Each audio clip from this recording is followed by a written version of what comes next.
Today, the Free State Premier, that's Mxolisi Dukwana, will lead a walk against gender-based violence and femicide in the city centre. This walk follows the recent kidnapping and killings of some young women in the province. Just last week, a task team was established to investigate rampant crime there. Let's get you an update on this intervention. Bring in the Free State's Community Safety MEC, that's Letsoha-Mathae, who joins us via our video link, our telephone line, I beg your pardon, this morning. Thanks very much indeed for making time, MEC, and welcome to the AM report. Just at the start, please help us understand the extent of the problem there. How bad is it looking? Thank you very much, and thank you for having me and your viewers. Indeed, the recent surge in gender-based violence and the horrifying cases of kidnapping and murders in the Free State province are not just isolated incidents. They really reflect a disturbing trend that demands urgent attention and action. Really, the violation of human rights, particularly the safety and well-being of women and children, has evolved into a monstrous pandemic that has left the province and the nation in shock. As you should have been following all these stories, where a young old Macha was abducted, the Lesotho, Modawe, and other victims. It really highlights the tragic reality that many individuals, especially women and young girls, are facing in this province. Yeah, it seems. These cases are not only involve the loss of life, but also expose the terrifying extent of gender-based violence, and really it is a shock to us as government. Right, and it seems that the area of concern more specifically is around Bloemfontein, and some people there are suggesting that there may very well be a serial rapist and killer on the loose. Is that government's approach? So far, we cannot confirm those details, as you clearly indicated that there is a task team that has been established to really focus on these cases, and we are just giving them a chance to really work specifically on these cases, and then after their investigations, we'll be able to know whether there is a serial killer. But let me just take an example of what happened last week when there was a march where I received on behalf of the Premier a memorandum. There were some young people who were able to say to us, missing, there are areas where we suspect this act, this is the areas where this acts are happening. And I involved the crime intelligence. We went with those victims because they claim also to be victims of GBV.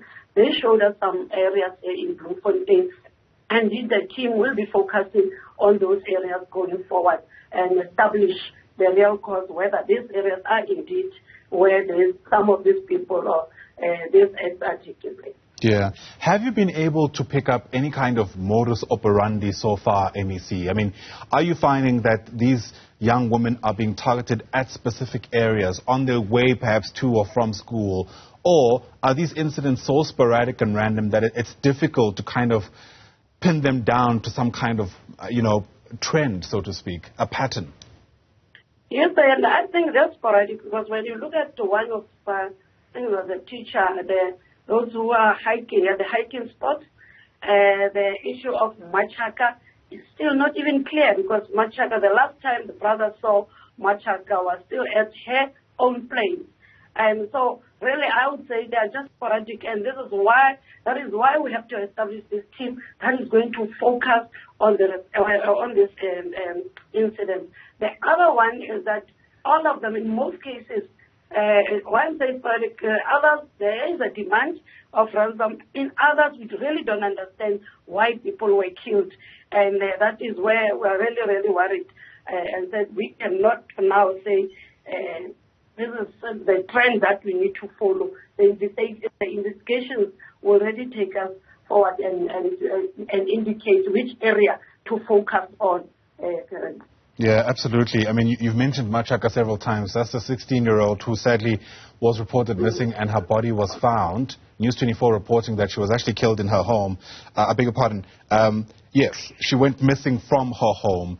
Yes. Right, and there was a demand for some kind of ransom which wasn't paid. Then a few days later, she was found dead. At the time, I understand they give to parents or to members of family to organize even the ransom. I went through the messages that were sent to Macha's mom.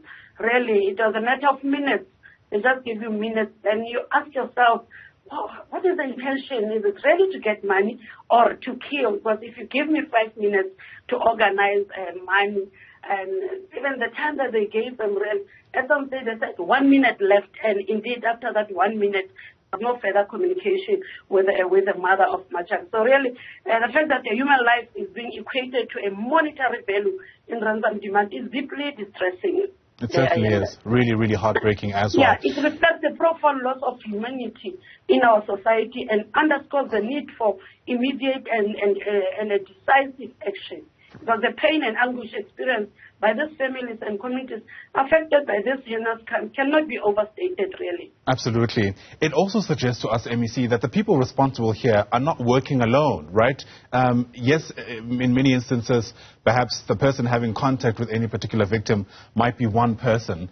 But to pull this off, it's difficult to think of it as just a lone actor. They may very well be some kind of network or syndicate at play here. And like I indicated, that this team will really need leaders. But one concern that I raised with our local structures, our local government, is this land invasions, where we'll have a lot of people just coming into the areas, you name the area of Mangaung, for instance, and people don't know one another. And we even said, let's encourage the Molo Makelo and the concept of building structures like street committees, block committees, so that we know each other. The problem is when we do investigations, you might find that there are these illegal people in our country, and we cannot even trace their fingerprints, or even on the clothes. Or you are correct to say there is no way they can work alone, because to carry a person alone and drive, it cannot happen. I mean, it has to be 2 or more people involved in this. But what I also want to highlight is that I really appreciate even the role that is played by our taxi associations at Santaco, who pleaded and said, MEC, we're on board, we are with you, we are going to assist. But some of this incident, we suspect that people might be using this vehicle, thinking that these are part of our taxi vehicles that are being used as taxis in our area. So we are working together with Santaco, where we said enough is enough, and I'm happy that taxi industry has also come on board. As much as we appreciate even the role that is played by religious organizations, the municipality, and the municipality must really assist and play a major role in making sure that we know our neighbors, and when land is invaded, people who are on those sites should be people who are documented to avoid this kind of development in our area. Yeah, I hear that, and I think those will be welcomed interventions, but I'm sure you'll agree, MEC, that especially young women in places like Bloemfontein are probably living today absolutely in shock and in fear, for lack of a better term. And yes, there's going to be this task team that's been established, or that's already happened, but it sounds to me like the task team has more of an investigative slant to it. Talk us through what kind of interventions can be introduced today to try to respond to the issues that young women are facing today, over and above this walk that the Premier is going to be taking, which, don't get me wrong, is important symbolically, but many people will tell you won't go far enough in making sure that these girls are safe. Yes, Ayanda, thank you very much. Like I indicated earlier, that we really need community involvement. Premier is going to address the religious communities, the stakeholders. We really need to have this campaign go into our communities. These crimes are happening in our communities, in our surroundings. We really need to be those kind of people that will report crime or any suspicious vehicles. Indeed, now I understand communities are trying to be involved, but there's a stepping trend here where we find communities reporting fake incidents. They'll just send anything. There's a house number in the street, so-called street, Ayanda Street in Mangaung. We suspect, they don't even say we suspect. We are told there's this incident taking place in that house. We send police there. Where's the results? We find that people are really making joke out of this. So education, targeting schools, when the schools open, targeting public spaces, and making sure that police are all over. This December, we are having operations that we are going to embark on. There are areas that we are going to coordinate and make a proper search around that. The Operation Shaneza, we are going to really reinforce it during this period, because this is also the period where we suspect a lot of wrong activities might take place. So we are really planning out, and I'm happy that today the Minister is coming to Lady Brand. We are also going to engage the Minister in making sure that we reinforce. For instance, last month I invited Deputy Minister Mathae. We were in the area of Khayelitsha. It's one of our problematic areas there. The police station close is Bloomsday. The Deputy Minister and the Commissioner committed about 20 more police officers. They even committed to hand over 6 new vehicles to assist us in really curbing this pandemic. We are really working at that. Moreover, it needs education with our communities, our young people, even at school. We need to partner with education. The issue of social media as well, we cannot rule it out. We really need also to make sure that our young people are really not distracted by this social media issue. Thank you very much. All right, Letsoha-Mathae, thanks for your time. Letsoha is the Community Safety MEC in the Free State, really concerning what's taking place in places like Bloemfontein. And yeah, my heart really goes out, especially to young women who are seeing what's taking place around them.